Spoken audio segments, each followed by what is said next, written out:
Salam reformasi, salam bertemu kembali di dalam siaran kali ini. Pada hari ini, saya akan membicarakan tentang apa yang berlaku dalam tempoh PKP ataupun COVID-19 ini di Sarawak. Kita melihat bahawa keadaan PKP ataupun COVID-19 di Sarawak nampaknya semakin banyak. Bahkan beberapa kali Sarawak mendahului senarai berbanding dengan negeri-negeri lain di Semenanjung dan Sabah. Ya, pada kali ini Sarawak mendahului ya yang terbanyak. Jadi ini ada kaitannya juga dengan perkembangan-perkembangan yang berlaku di ground ya, di lapangan. Walaupun PKP dilaksanakan, kita dapat berita daripada ground, daripada pedalaman, daripada rumah-rumah panjang, bahawa Parti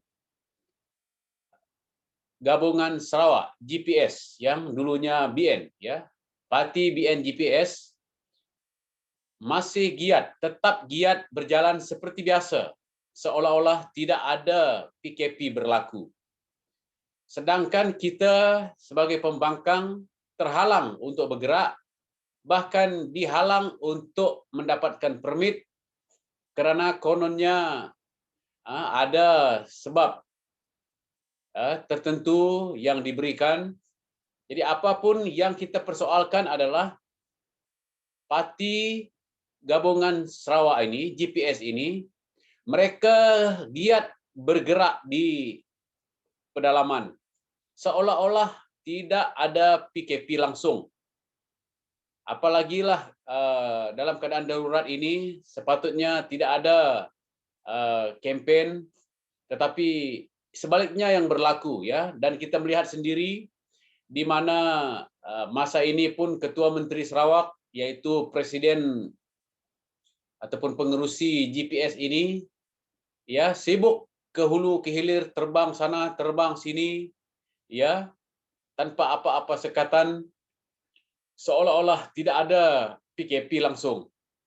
Jadi ini bermakna seolah-olah ini ya darurat dan COVID-19 ini digunakan sepenuhnya oleh gabungan Parti Sarawak ini, GPS ini ataupun BN GPS ini untuk kira orang kata berkempen sebelum pembubaran berlaku. Ya, GPS bergerak secara berterusan. Ini adalah sesuatu yang berlaku sekarang ini. Ya, walaupun pihak pembangkang tidak dapat bergerak kerana terpaksa memohon permit untuk bergerak berkempen. Tapi sekarang ini kebanyakan kita GPS ini, kita lihat GPS ini, mereka bergerak dengan bebas di rumah-rumah panjang, di kampung-kampung. Ya, majlis itu, majlis ini. Mereka bebas bergerak. Bahkan buat majlis yang agak besar di sekolah-sekolah. Jadi ini sesuatu bagi saya adalah permainan yang bermain di padang tidak rata. Ya, di mana GPS bebas berkempen walaupun belum ada pembubaran Dewan Undangan Negeri ataupun kita masih di dalam darurat, mereka bebas kempen sana sini. Dan walaupun itu adalah program kerajaan, mereka menggunakan bendera GPS sahaja yang menghiasi tempat-tempat program kerajaan berkenaan. Ini sesuatu yang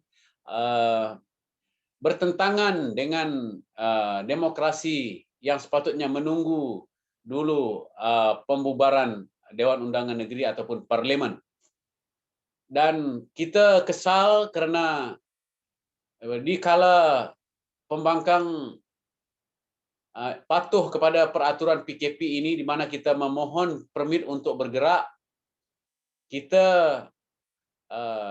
terhalang juga kalau permit tidak diluluskan, maka kita tidak dapat turun ke tempat yang kita mau tuju. Jadi oleh sebab itu saya berharap rakyat memahami keadaan kenapa pembangkang tidak datang ke tempat-tempat saudara. Ini adalah karena ada pihak-pihak tertentu yang menghalang permit dikeluarkan kepada pihak pembangkang, maka tidak dapat turun ke tempat saudara-saudari. Dan satu lagi, pada masa ini juga, dalam masa PKP ini juga, kita dapat maklumat bahawa keadaan di mana kerajaan kononnya ada pihak tertentu yang memberi arahan kepada ketua-ketua kampung, ketua-ketua rumah di Rumah Panjang, menghalang kita, menghalang pembangkang untuk naik ke Rumah Panjang, kononnya karena ada COVID. Jadi ini semua adalah permainan-permainan ataupun peraturan yang tidak adil kepada pembangkang.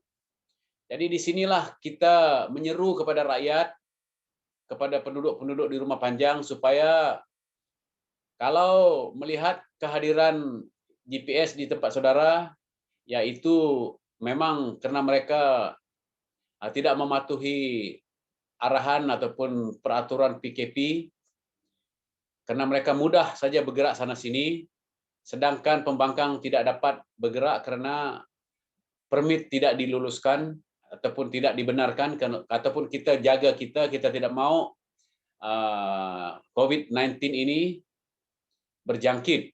Oleh sebab itulah kita patuh kepada saranan dan nasihat kerajaan bahawa kalau boleh tak ada yang perlu, kita tak payah turun keluar daripada rumah.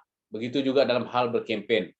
Maka itulah sebabnya kita dari pembangkang tidak turun untuk berjumpa dengan rakyat dalam tempoh darurat dan PKP ini. Jadi itu saja daripada saya. Saya harap rakyat Sarawak terutamanya memahami keadaan kenapa pembangkang tidak turun berjumpa dengan saudara-saudari bersemuka di Rumah Panjang ataupun di kampung-kampung, di mana-mana pun tempat secara bersemuka. Ini adalah kita mematuhi peraturan PKP ini, dan kita tidak mau melanggar peraturan, maka kita patuh kepada undang-undang negara. Walau bagaimanapun nampaknya orang yang pihak berkuasa yang memerintah negara pula yang tidak mematuhi. So dengan itu saya berharap penonton-penonton yang melihat video ini supaya memberi pengertian kepada kita, bukan kita tak mau berjumpa tetapi kita patuh. Dan oleh sebab itulah dengan keadaan ataupun suasana begini pun seharusnya kita jangan lagi memberi mandat ataupun kepercayaan kepada GPS DN ini, pemerintah Sarawak lagi, kerana mereka bermain kotor ataupun bermain di padang tidak rata di mana mereka bebas bergerak sedangkan pembangkang tidak dapat bergerak. Jadi ini satu permainan kotor dan kita berharap supaya Tuhan memberi kekuatan kepada pengundi-pengundi, kepada rakyat semua, supaya cukuplah kita memberi kepercayaan kepada BNGPS selama 58 tahun, walaupun mereka nampaknya sibuk bertemu dengan saudara-saudari di Rumah Panjang ataupun di kampung, ataupun di mana-mana juga dengan program mereka. Jadi bukan bermaknanya pembangkang tidak berjumpa, tetapi karena kita dihalang oleh peraturan-peraturan yang seolah-olah hanya untuk pembangkang saja, sedangkan dari pihak kerajaan tidak mau patuh kepada peraturan yang mereka sendiri buat. Jadi saya berharap dengan penjelasan ini semoga rakyat akan tetap mengubah pendirian, karena cukuplah 58 tahun GPS memerintah. Berilah mandat kepada Pakatan Harapan, Parti Keadilan Rakyat bersama dengan DAP dan Amanah untuk memerintah Sarawak pada PRN yang akan datang ini. Jadi salam reformasi, salam perjuangan untuk rakyat. Terima kasih untuk masa yang telah diberi untuk menonton video ini. Terima kasih.